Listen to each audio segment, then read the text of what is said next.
ನಮ್ಮ ಮುಂದೆ ಬರ್ತಾ ಇದ್ರು. ಯಾರು ನೋಡುವಾಗ ಬಂದಿದ್ದು ಬೇರೆ ಅಲ್ಲ. ಯಾರು ಬಂದಿದ್ದಾರೆ? ಗೆಳೆಯರು ಬಂದಿದ್ದಾರೆ. ಅವರಿಗೊಬ್ಬ ನಾಯಕನಿಲ್ಲವ? ಯಾರು ಆತ? ಸೇನಾ ನಾಯಕ. ಹೌದು ಬುದ್ಧಿ. ಯಾರು? ಅವರು ಬಂದಿದ್ದಾರೆ ಆನೆಪುರದಂತೆ. ಯಾರು ಬಂದವ? ಬಂದಿದ್ದೆ ಕುದುರೆ ಹಣೆಯ ಮೇಲೆ ಲೇಖನ ಉಂಟು. ಕುದುರೆ ಹಣೆಯಲ್ಲಿ ಲೇಖನ? ಹೌದು ಬುದ್ಧಿ. ಪಕ್ಷ ಮಾತ್ರ ಬರ್ಪದಿ ಸ್ವಲ್ಪ ಬೇಗ ಬಂದೇನು ಬೆಳಗ್ಗೆ ಹಾಕಿ ಏನಾಗಿದೆ? ಕತ್ತಲೆ ಆಗಲಿಲ್ಲ. ಒಂದು ಸ್ವಲ್ಪ ಬೇಗ ಒಪ್ಪಟ್ಟು 6 ಅದೀಗ ಬಂದಂತ ಲೇಖನವನ್ನು ನಾವು ಭಜನೆ ಮೂಲಕ ಹೋಗಿ ಕಳಿಸೋಣ. ಯಾರಕ್ಕ? ಪುರದ ಹೊರ ವಲಯದಲ್ಲಿ ಸೇರಿ. ಹೌದು. ಪುರದ ದ್ವಾರದ ಒಳಗೆ ತುರಗ ಬಂದಿದೆ. ಹೌದು. ಬಂದಂತ ತುರಗವನ್ನು ಬಡಲ ಮೂಲಕವಾಗಿ ಬಂದಿದೆ. ಹೌದು. ಏನಾಯ್ತು? ಅವರಲ್ಲಿ ಪಡೆದು ನಮಗೆ ಜೀವ ಬಂದಿದೆ. ಏನು? ಕುದುರೆಯ ಹಣೆಯಲ್ಲಿ ಏನಿದೆ? ಲೇಖನ ಉಂಟು, ಚಿನ್ನದ ಲೇಖನ. ಕುದುರೆಯ ಹಣೆಯಲ್ಲಿ ಚಿನ್ನದ ಹಾಳೆಯಲ್ಲಿ ಲೇಖನ ಇದೆ. ಹೌದು. ಅದನ್ನು ತಡೆದು ಬಡಲು ಕಡಿಯಾಗಿದೆ. ಇನ್ನೇನೋ ಕಟ್ಟಿ ಹಾಕಿ ನಾನು ಮೈ ಕಟ್ಟಿ ಮಾಡಿ ಇನ್ನು ಮಾಡಿ ಅದಕ್ಕೆ ಕತ್ತಿಯ ವ್ಯತ್ಯಾಸವಿಲ್ಲ. ಕಡೆಗೆ ಬಟರ್ ಕೊಟ್ಟು ಹೋಗಿ ಮುಂದೇನಾಗಿದೆ? ಅಲ್ಲಿಂದ ಲೇಖನವನ್ನು ಆ ಬಟರ್ ಮೂಲಕ ತಗೊಂಡು ಯಾರಕ್ಕ?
ಲೇಖನವನ್ನು ನನ್ನ ಕೈಗೆ ಒಪ್ಪಿಸಿದ್ದೀರಿ. ಮುಂದಿನದು ನಾನು ನೋಡಿಕೊಳ್ಳುತ್ತೇನೆ. ನಿಶ್ಚಿಂತೆಯಿಂದ ತಡೆಯಿರು.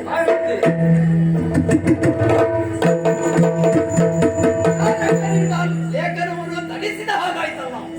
ಲೇಖನದಲ್ಲಿ ಏನಿದೆ ಎಂಬುದನ್ನು ಇದನ್ನು ವಾಚಿಸಬೇಕಾಗಿದೆ. ಯಾರಿದ್ದಾರೆ ನಮ್ಮಲ್ಲಿ? ನಿಪುಣರಾದ ಮಂತ್ರಿಗಳಿದ್ದಾರಲ್ಲ, ಅವರು ಕರೆದ ಸಭೆಯ ಸಮ್ಮುಖದಲ್ಲಿ ವಾಚಿಸುತ್ತೇನೆ. ಯಾರಲ್ಲಿ? ಮಂತ್ರಿಯವರಿಗೆ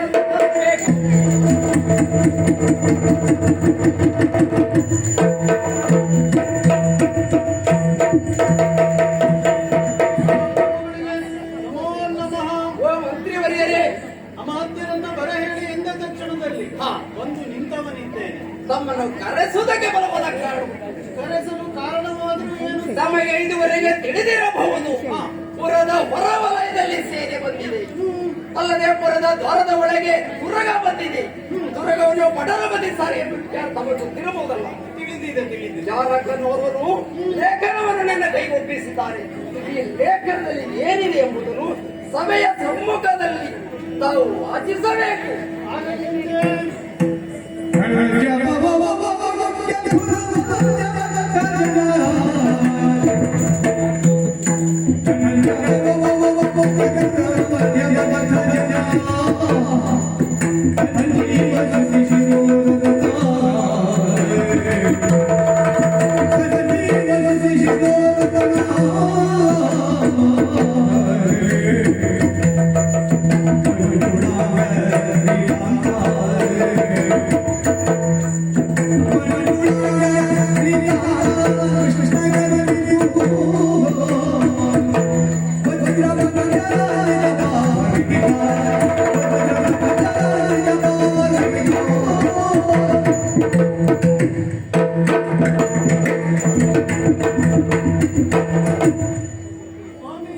ಮಂತ್ರಿವರ್ಯರೇ, ತಾವು ಇದ್ದಂತಹ ಲೇಖನವನ್ನ ಅವಲೋಕಿಸಿದೆ ಸ್ವಾಮಿ. ಏನು ಬಂದಂತಹ ಲೇಖನ ಇಲ್ಲಿಯದ್ದಲ್ಲ ಸ್ವಾಮಿ. ಮತ್ತೆಲ್ಲಿಯದ್ದು? ಹಸ್ತಿನೆಯಿಂದ ಬಂದಂತಹ ಲೇಖನ ಇನಕುಲ ದೀಪಕನಾಗಿರುವಂತಹ ಧರ್ಮಜ ಕಳುಹಿದಂತಹ ಲೇಖನ ಸ್ವಾಮಿ. ಯಾಗವನ್ನು ಪ್ರಭುಗಳಾದವರಿಗೆ ಯಾಗ ಅನ್ನುವಂಥದ್ದು ಹೊಸತಲ್ಲ ತಾನೆ. ಖಂಡಿತವಾಗಿಯೂ ಪ್ರಜಾ ಪರಿಪಾಲನೆಗೆ ಪರಮ ಪವಿತ್ರವಾದಂತಹ ಯಾಗವಾಗಿರುತ್ತದೆ. ಆದರೆ ಇದು ಪ್ರಜಾ ಪರಿಪಾಲನೆಗಾಗಿ ಕೈಗೊಂಡಂತಹ ಯಾಗ ಅಲ್ಲ. ಮತ್ತೆ ಪರಿಮಾರ್ಜನೆಗಾಗಿ ಕೈಗೊಂಡಂತಹ ಯಾಗ. ಏನದು? ಹಿಂದೆ ನಡೆಸಿದಂತಹ ಭಾರತ ಯುದ್ಧದಲ್ಲಿ ನಡೆದಂತಹ ಒಂದು ಹತ್ಯಾ ದೋಷದ ಪರಿಮಾರ್ಜನೆಗಾಗಿ ಕೈಗೊಂಡಂತಹ ಯಾಗ. ಒಂದು ಹತ್ಯಾ ದೋಷದ ನಿವಾರಣೆಗಾಗಿ ಕೈಗೊಂಡಂತಹ ಯಾಗವೇ? ಸರಿಯಾಗಿ ಹೇಳಿದೆ. ಯಾಗದ ಪರಿಹಾರ ಎನ್ನುವುದನ್ನು ಭಾವಿಸಿದರೆ ಹೇಗೆ? ಕುದಿಸಿಬಿಟ್ಟಂತಹ ಹಯವನ್ನು ದೇಶಗಳಿಗೆ ಕಳಿಸಲಾಗಿದೆ. ಹಯವ ಯಾವ ಮುಖವನ್ನು ಸೇರ್ತದೋ ಅಲ್ಲಿಯ ಪುರದರಸನಿಗೆ ಭಯಗಳನ್ನು ನೀಡಲಾಗಿದೆ. ಯಾವ ರೀತಿಯದ್ದು? ಈ ಪತ್ರ ಅನ್ನುವಂತಹದ್ದು ನಿಮ್ಮನ್ನ ಒಂದು ರೀತಿಯ ಪಂಥಾವಾದಕ್ಕೆ ಹೌದೇ? ಯಾವುದೇ ಒಬ್ಬ ಪುರುಷನ ಜೀವನ ಪರಿಪೂರ್ಣ ಆಗಬೇಕಾದ್ರೆ 3 ಮಗಳು ಇರಬೇಕಂತ. ಯಾವುದು? ಮಗಳು ಎನ್ನುವುದು ಹಿರಿಯರು ಎನ್ನುವ ಅರ್ಥದಲ್ಲಿ ಅಲ್ಲ. ಮನೆ ಮಡದಿ ಮಕ್ಕಳು ಎನ್ನುವಂತಹ 3 ಮಕಾರಗಳಿದ್ದಾಗ ಪುರುಷನ ಜೀವನ ಪರಿಪೂರ್ಣ ಆಗ್ತದೆ. ಆ ವಿಭಾಗದಲ್ಲಿ ನಾವೆಲ್ಲರೂ ಪರಿಪೂರ್ಣರಿದ್ದೇವೆ. ಈಗ ನಿಮ್ಮ ಆ ಪರಿಪೂರ್ಣತೆಯನ್ನ ಪ್ರಶ್ನಿಸುವಂತೋ ಇಲ್ಲ ಧಿಕ್ಕರಿಸುವಂತೆಯೋ ಧಿಕ್ಕರಿಸಿರುವಂತಹ ಲೇಖನ ಸ್ವಾಮಿ. ಹೌದೇ? ಯಾಕೆ ಹೇಳಿದ್ರೆ ಈ ಅಶ್ವಮೇಧ ಯಾಗದ ಪರಿಹಾರ ಎನ್ನುವುದನ್ನು ಕೇಳಿದ್ರೆ ಯಾವ ರೀತಿಯದ್ದು? ಪತ್ರದಲ್ಲಿ ಉಲ್ಲೇಖಿಸಿದ್ದಾರೆ. ಬಂದಂತಹ ತುರಗವನ್ನ ಬಲವುಳ್ಳವರು ಕಟ್ಟುವುದು ಮಾತ್ರವಲ್ಲ, ಸೇನೆಯೊಂದಿಗೆ ಕಾದಾಟವನ್ನು ನಡೆಸಬೇಕಂತ.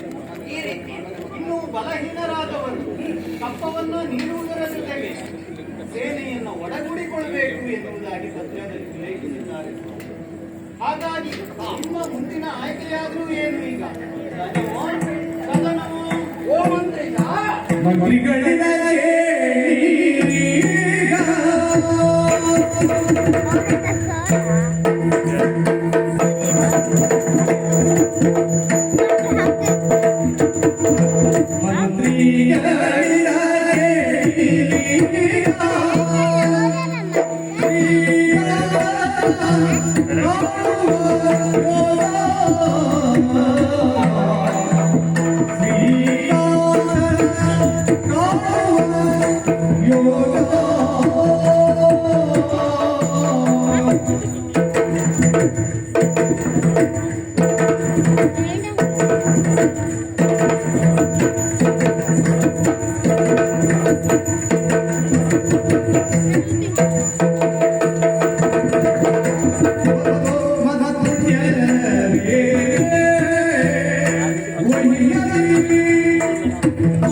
Thank you.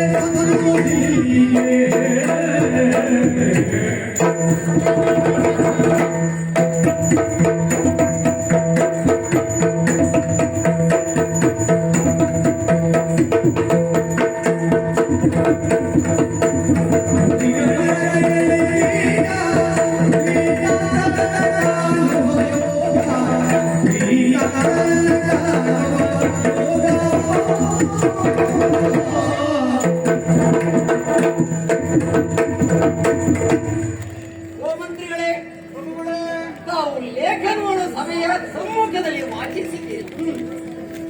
ಪತ್ರದ ಲೇಖನವನ್ನು ಕೇಳುವಾಗ ಮನಸ್ಸಿಗೆ ಒಂದೊಮ್ಮೆ ರೋಷವೇ ಉಂಟಾ ಇದೆ. ಯಾಕೆ ಬಂದಿರ? ಬಲವುಳ್ಳವರು ಕುದುರೆಯನ್ನು ಕಟ್ಟೆ ಕಾದಾಡುವುದು ಏನು ಒಂದು ಹತ್ಯಾದೋಷದ ನಿವಾರಣೆಗಾಗಿ ಕೈಗೊಂಡಂತಹ ಯಾಗವೇ ಅಲ್ಲ, ದನಕನಕ ಸಂಗ್ರಹಿಸುವ ಯಾಗವೇ ಅಂತ ಆಲೋಚಿಸಬೇಕಾಗ್ತದೆ. ಒಂದಂತ ಪ್ರಾರ್ಥನ ಸೊಕ್ಕನ್ನು ಒಡಗಿಸಬೇಕು ಎನ್ನುವ ದೋಷವೇ ಉಂಟಾ ಇದೆ. ಇನ್ನೊಂದು ರೀತಿಯಲ್ಲಿ ಆಲೋಚಿಸುವಾಗ ಆ ತುರಗ ಬಂದಿದೆ. ಕೇವಲ ದುರದ ಮಾತ್ರ ಬಂದದ್ದಲ್ಲ, ಬಂದದ್ದು ಯಾವ ರೀತಿಯದ್ದು? ಶ್ರೀಕೃಷ್ಣರಾಜ್ಯಂತೆ ಒಂದು ಹತ್ಯ ದೋಷದ ನಿವಾರಣೆಗಾಗಿ ಶ್ರೀಕೃಷ್ಣನ ಆಜ್ಞೆಯಿಂದ ಬಂದ ತುರಗಲ್ಲವೇ ಇದು? ಸರಿಯಾಗಿ ಹೇಳಿ. ತುರಗ ಬಂತು ಅಂತ ಹೇಳಿದ್ರೆ ನಮ್ಮ ವಿಚಾರ ಯಾವ ರೀತಿಯದ್ದು? ನಾವು ಪೂಜಿಸಿಕೊಂಡಂತ ಶ್ರೀಕೃಷ್ಣ ಪರಮಾತ್ಮನಲ್ಲಿ ಕೊರಿಸುವುದಕ್ಕೆ ಸೂಕ್ತ ಸಮಯವಲ್ಲವೇ ಇದು? ಆ ರೀತಿ ನಾವು ಆಲೋಚಿಸಬೇಕಾಗ್ತದೆ.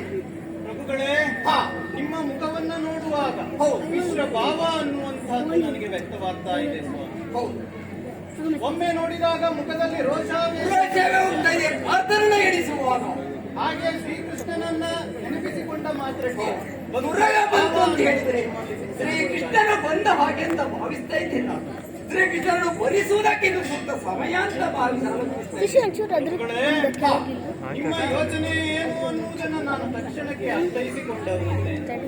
ಅವರು ನಿರ್ಧರಿಸಿದ್ದು ಯಾಗ ಆದ್ರೂ ಕೂಡ ನಮ್ಮ ಪಾಲಿಗೆ ಇದು ಯೋಗವಾಗಿ ಪರಿಣಮಿಸ್ತಾ ಇದೆ. ಖಂಡಿತವಾಗಿ ಅವರು ನಮ್ಮ ಪಾಲಿಗೆ ಯೋಗವಾಗಿ ಪರಿಣಮಿಸ್ತಾ ಇದೆ.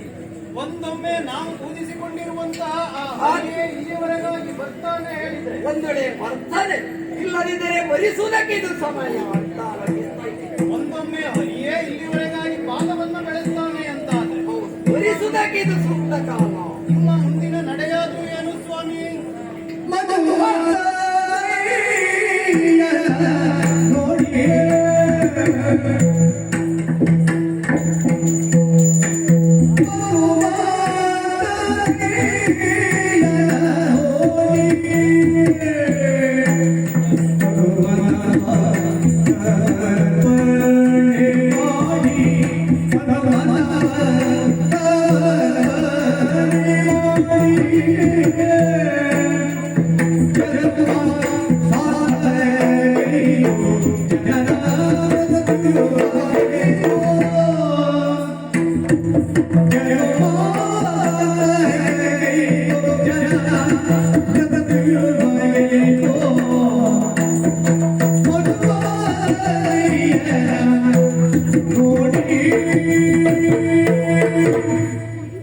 ಓ ಮಂತ್ರಿವರಿಯರೇ, ಸ್ವಾಮಿ, ಶ್ರೀಕೃಷ್ಣ ಬಂದರೇನು ಅಂತ ತಾವು ಹೇಳ್ತಿದ್ದೀರಲ್ಲ.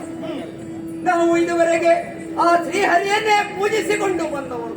ಸರಿ, ಶ್ರೀಹರಿಯನ್ನು ಕಾಣಬೇಕೆಂದು ಹಂಬಲಿಸ್ತಾ ಇದ್ದೇವೆ. ಇದುವರೆಗೆ ನಮಗೆ ಆ ಭಾಗ್ಯವೇ ಲಭಿಸಲಿಲ್ಲ. ಆ ದೇವನನ್ನು ಬಂದರೆ, ದೇವ ಬಂದರೆ ನಾನೇನು ಈ ಚಂಪಕಪುರವೇ ಪಾವನೆಗೊಳ್ಳುತ್ತದೆ. ಅದಕ್ಕಾಗಿ ನಾವು ಏನು ಮಾಡಬೇಕು ಬಂದರೆ ಈ ಸಂದರ್ಭ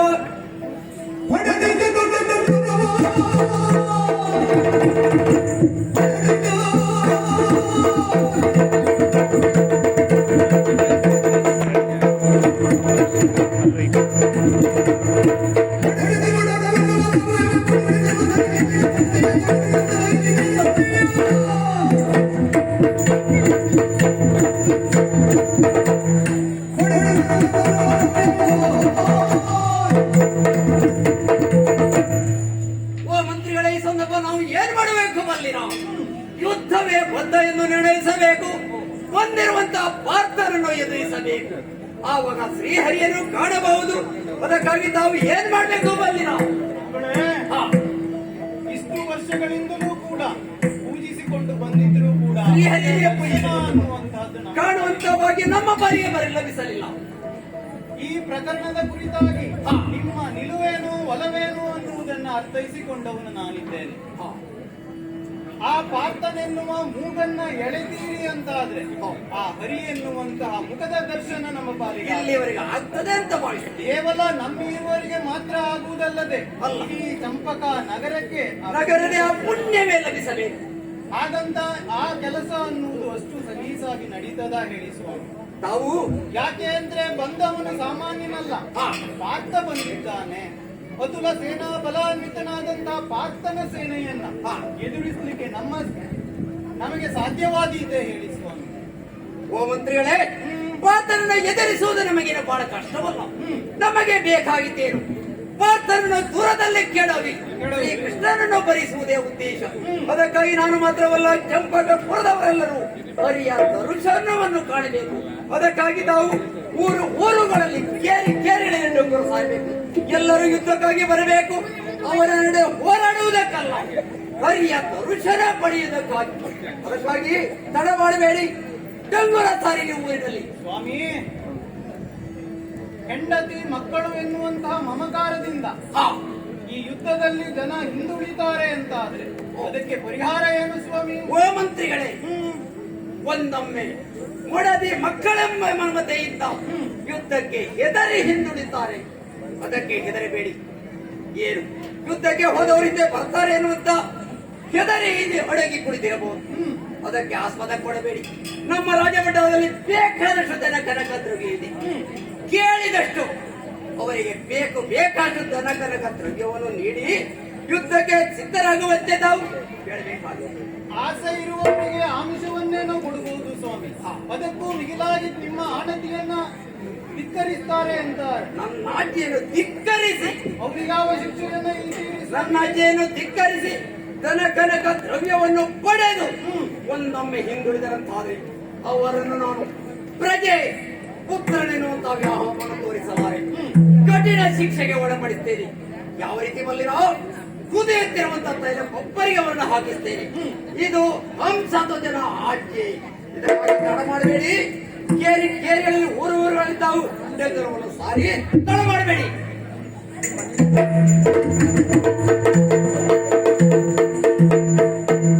ಪ್ರಕರಣದ ವೈರುಧ್ಯವನ್ನು ಗಮನಿಸುವಾಗ ಬಂದವ ಪಾರ್ಥ, ಬರಬೇಕಾದವನು ಪಾರ್ಥ ಸಾರಥಿ. ದುರ ಎನ್ನುವಂತಹದ್ದು ಪಾರ್ಥನಲ್ಲಾದ್ರೆ ಶರಣಾಗತಿ ಆಗ್ಬೇಕಾಗಿರುವಂತಹದ್ದು ಕೃಷ್ಣನಲ್ಲಿ. ಅರಸರ ಆಣತಿಯಾಗಿದೆ. ತಡ ಮಾಡದೆ ಅರಸರ ಆಣತಿಯಂತ ಡಂಗುರವನ್ನ ಸಾರಿಸ್ತಾನಂತೆ.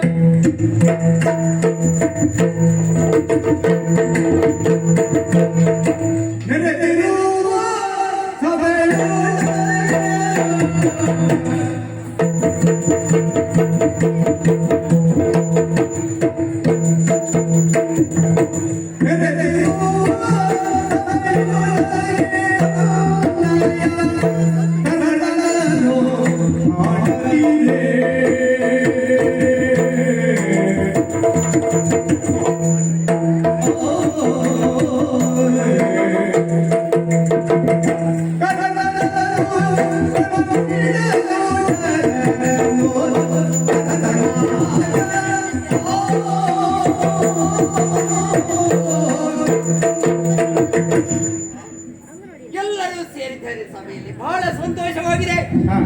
ಆದರೆ ಬೇಕಾದವ ನನ್ನ ಮಗನ ಸಭೆಯಲ್ಲಿ ಕಾಣುತ್ತಿಲ್ವಲ್ಲ. ಸಭೆಯೇ ಮೌನವಾಗಿದೆ.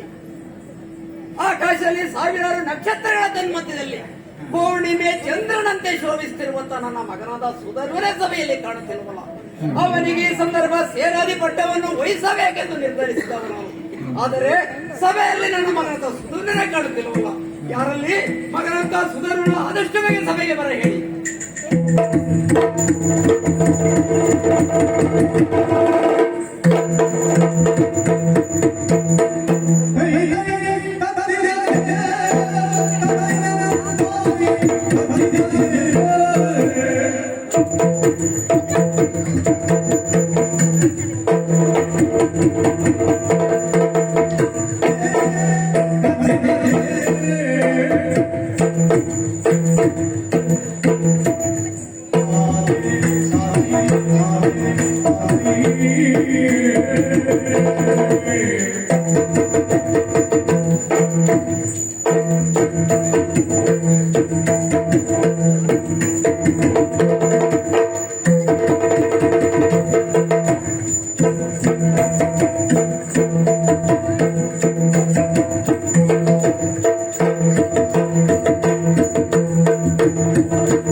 ಬರುತ್ತಾರೆ.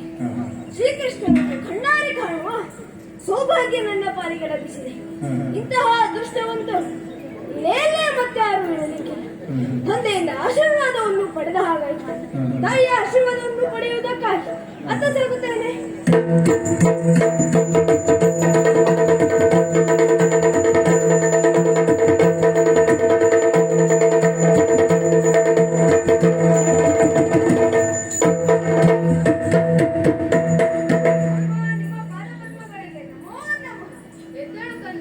ಎಲ್ಲಿಗೆ ವೀರಾವೇಶವಾಗಿ ಹೊರಟಿದ್ದೀಯಾ?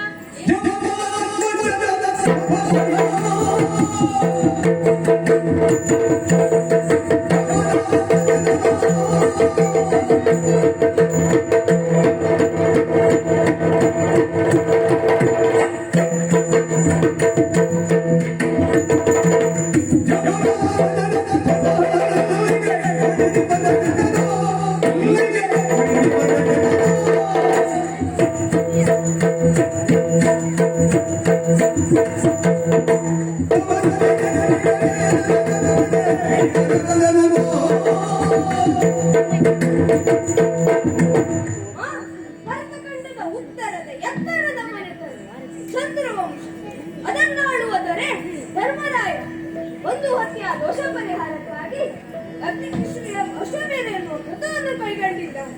ಆ ಅಶ್ವಮೇಧ ನೀನು ಹೊರಗೆ ಬಂದಿದೆಯಮ್ಮ. ಲಗ್ನ ರಕ್ಷಣೆಗೆ ಯಾರು ಕಂಡ? ದುರ್ಗದ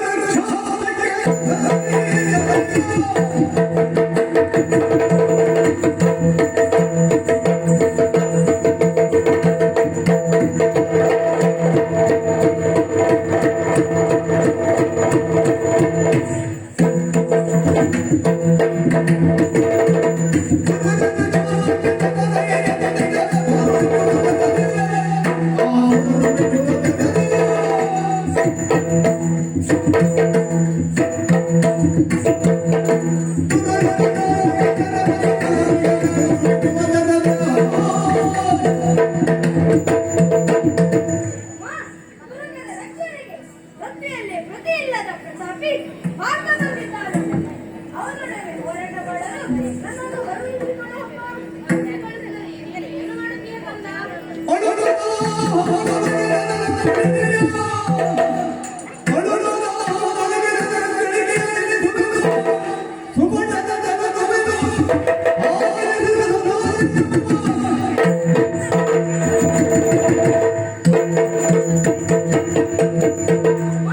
ರಣಕಣದಲ್ಲಿ ಅಳುಕನೆ ಹೋರಾಟ ಮಾಡುವುದು ಸುಭದ್ರರನ್ನು ನನ್ನನ್ನು ಹೆಗ್ಗ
ಮೈಸೂರಿಯನ್ನು ತೋರಬೇಕೆಂಬ ಆಸೆಯಲ್ಲಿರುಳು ನಾನು. ಈ ಚಂಪಕವತಿಗೆ ಆ ಭಗವಂತನನ್ನು ಬರುವಾಗೆ ಮಾಡುತ್ತಂತ ಇದು ನನ್ನ ಆಸೆ.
ಚಂಪಕಾನಾಡಿಗೆ ಧರಿಸುವ ಉಪಾಯವನ್ನು ನಾನು ಬದಲಾವಣೆ ಆಗಿದ್ದೇನೆ. ಅದು ಹೇಗೆ ಕಂದ?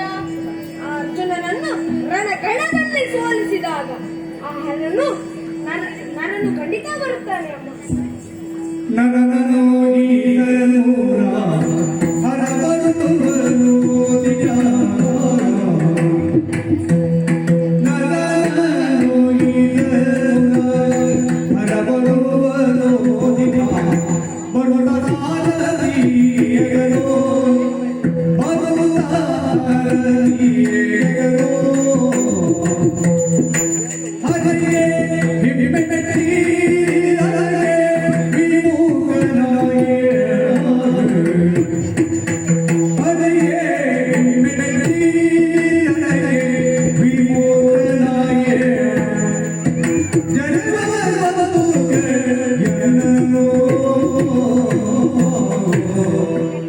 ಎಲ್ಲಿಯಾದರೂ ನೀನು ರಣಕ್ಕೆ ವಿಮುಖನಾಗಿದೆ ಅಂತಾದರೆ ನಮ್ಮ ಬಂಧು ಬಾಂಧವರು ನಮ್ಮನ್ನು ಹೀಯಾಳಿಸುವುದಿಲ್ಲವೇ? ಯಾವುದೇ ಕಾರಣಕ್ಕೂ ನೀನು ಮಾತ್ರ ರಣಕ್ಕೆ ಬೆನ್ನನ್ನು ತೋರಿಸಬಾರದು ಕಂದ.